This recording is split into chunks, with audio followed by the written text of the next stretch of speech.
السلام عليكم. بسم الله. عايز سهم يعمل لك اكتر من 100% وفي مده زمنيه لا تتخيلها؟ عايز سهم قيمته افضل من قيمه العقارات؟ قبل ما اقول لك اسم السهم واقول لك اسباب الصعود، هقول لك الاول دي مش توصيه للبيع ولا الشراء، ده مجرد تحليل شخصي يخصني فقط لا غير. سهمنا النهارده عليه خبر جوهري. سهمنا النهارده كل شويه يقولوا انت بتقول سهم كذا سهم كذا سهم كذا. انا مش صاحب الشركه بس انا شايف فيها خير كتير.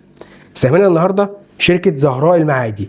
تعالى معايا للمعادي، هتلاقي ان في مشروع جديد هيناقشوه في مجلس الاداره يوم 17/9. المشروع ده المعروض عليهم تطوير قطعه ارض، مشروع كبير جدا قيمته حوالي 80 مليار جنيه. نصيب الشركه من المشروع 30 مليار جنيه، في منهم 22 مليار جنيه مضمونين هيدخلوا على مدار 9 سنوات للشركه، يعني دخل ثابت على مدار 9 سنوات، يعني حوالي 2.5 مليار او 2.4 مليار كل سنه.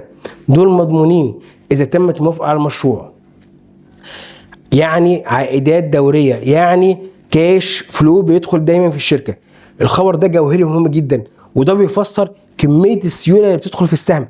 السهم ده يا جماعه انا بتكلم عليه من 4 جنيه تقريبا، النهارده السهم 24 اغسطس 2026 وصل 8 جنيه وربع، يعني 100%، ولسه شايف لسه قدامه في كتير. لو عايز تعرف افضل نقط لدخول سهم زهراء المعادي، محفظتك معايا في الشركه عندي. لو عايز تاخد تريدات وصفقات صغيره في زهراء المعادي، ادخل معايا جروب التوصيات. لو عايز تكسب جد، صلى على الحبيب، قلبك يطيب، وان شاء الله هو ده المكسب الاكيد. السلام عليكم.